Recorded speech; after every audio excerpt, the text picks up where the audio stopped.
Assalamualaikum warahmatullahi wabarakatuh. Jadi teman-teman, saya Zalika Steve bersama teman saya Tendi akan mempresentasikan atau menjelaskan mengenai materi simetri. Oke, jadi yang pertama itu tipe simetri dua dimensi. Simetri dua dimensi ini terbagi lagi menjadi dua, yaitu simetri garis dan simetri rotasi. Yang pertama kita akan bahas itu simetri garis. Seperti yang kalian bisa lihat, simetri garis adalah suatu sifat bangun datar di mana bangun itu dapat dilipat melalui suatu garis. Seperti garis-garis titik hitam ini yang ada di bentuk segitiga dan juga persegi panjang. Sehingga kedua bagian ini lipatannya saling menutupi. Garis yang digunakan ini itu disebut sumbu simetri. Oke teman-teman, sekarang kita akan bahas soal mengenai simetri garis. Di sini terdapat 4 soal atau 4 gambar. Yang pertama itu kita akan bahas yang gambar persegi panjang.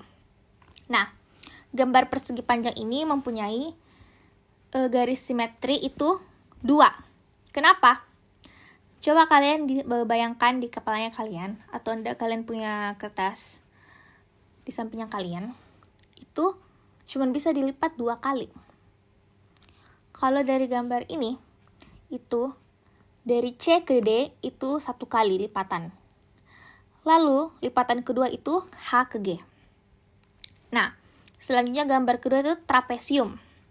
Di sini dia hanya punya simetri garis itu 1. Dari A ke B.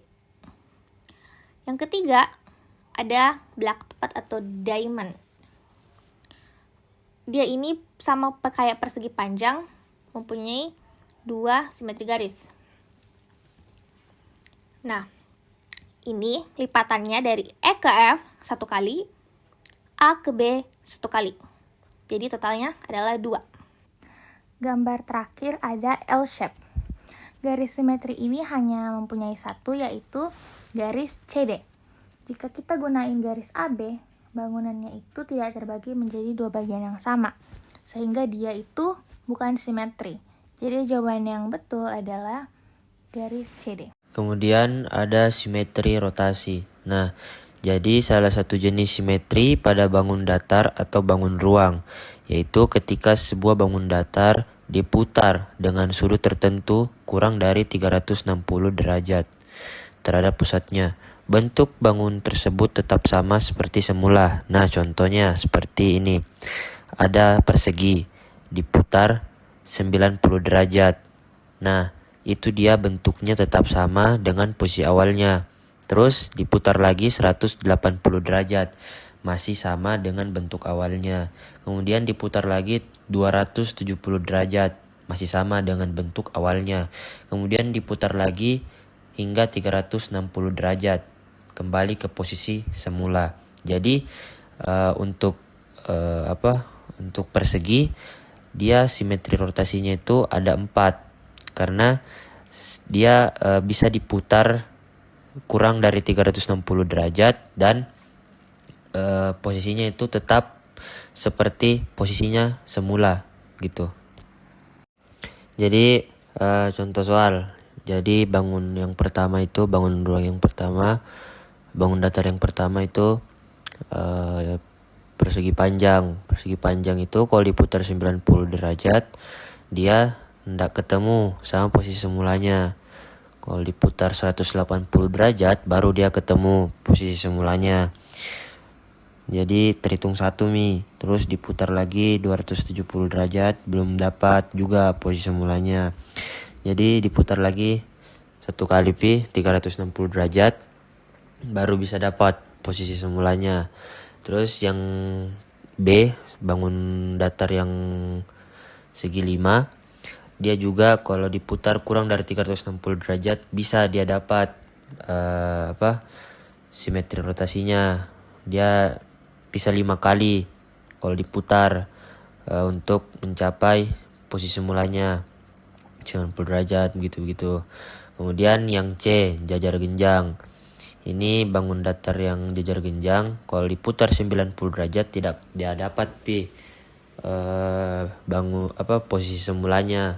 Terus kalau diputar lagi 180 derajat baru dia dapat posisi semula, jadi terhitung 1.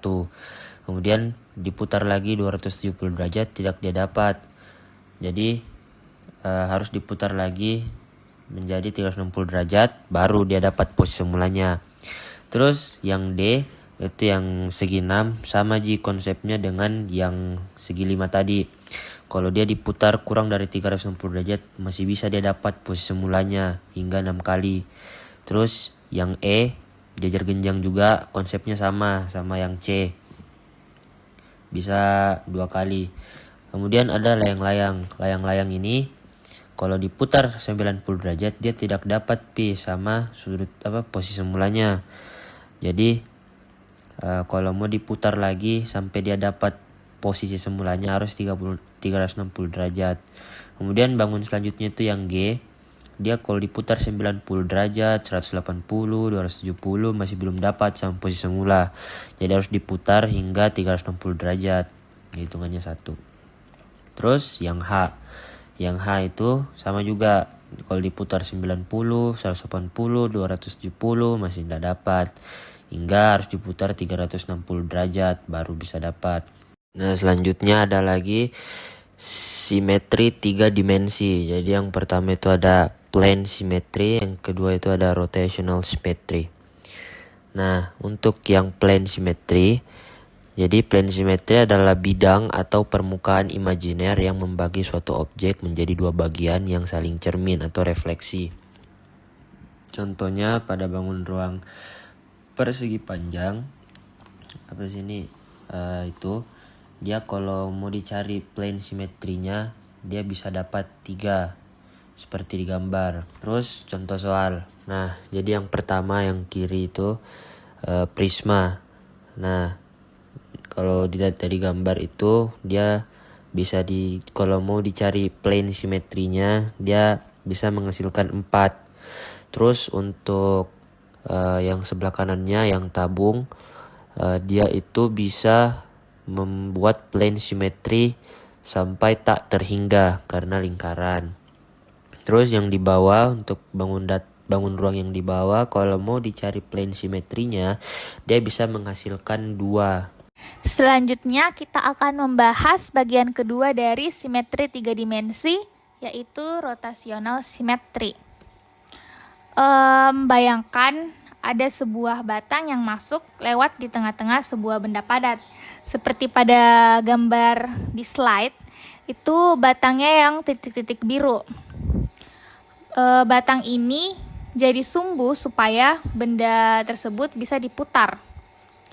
Batang biru-biru itu kemudian disebut sebagai sumbu simetri. Nah, bangunan prisma segi 3 itu terlihat sama ketika diputar dalam 3 posisi. Untuk rotasi sekitar 120 derajat, 240 derajat, dan 360 derajat. Oke, selanjutnya kita akan bahas soal mengenai rotational symmetry. Di sini terdapat 3 soal. Yang soal pertama itu bangunan tabung.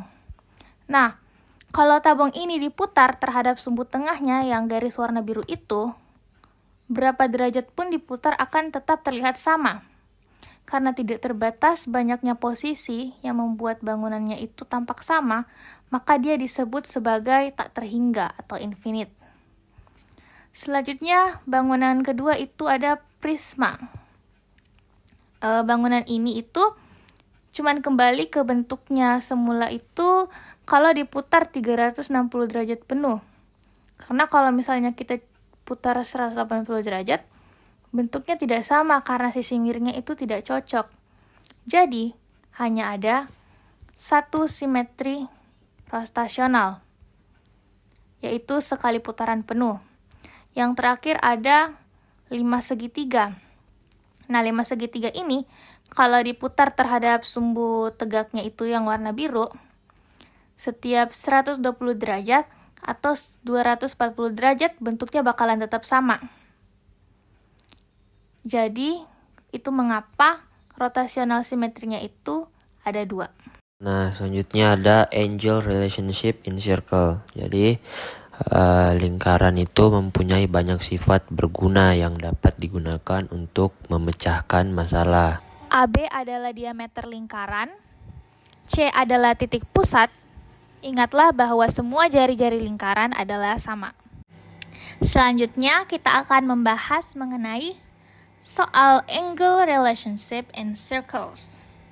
Nah, bisa dilihat bahwa kita akan mencari X, Y, dan Z. Yang pertama itu kita akan mencari Z-nya. Seperti yang terlihat di gambar, bahwa A-nya itu sudah diketahui, yaitu 47 derajat. Nah, 47 derajat ini merupakan sudut keliling. Yang kita akan cari itu kan Z-nya. Dan Z ini berada di tengah atau biasa kita sebut pusatnya. Nah, mereka berdua ini itu menghadap ke CB, alias mereka itu searah. Nah, karena searah, kita akan menggunakan rumus dari mencari sudut pusat, yaitu 2 dikali sudut keliling. Nah, sudut keliling tadi itu 47. Maka bisa diperoleh hasilnya dari 2 kali 47 derajat, hasilnya 94 derajat. Nah, kemudian mencari X. Jadi, untuk mencari X kan segitiga itu total sudutnya 180 derajat. Jadi, langsung saja dikurang 180 derajat dikurang 47 derajat dikurang lagi 90 derajat sama dengan 43 derajat. Terus ini yang terakhir Y, cari sudut Y-nya. Kan X sama Z sudah didapat. Jadi langsung saja total sudut segitiga 180 dikurang sudut X 43 derajat, terus dikurang lagi sama sudutnya Z 90 derajat. Jadi hasil dari pengurangannya itu 43 derajat. Jadi Z itu 94 derajat, X itu 43 derajat, Y itu 43 derajat. Sekian dan terima kasih dari kelompok kami. Mohon maaf jika ada salah kata. Wassalamualaikum warahmatullahi wabarakatuh.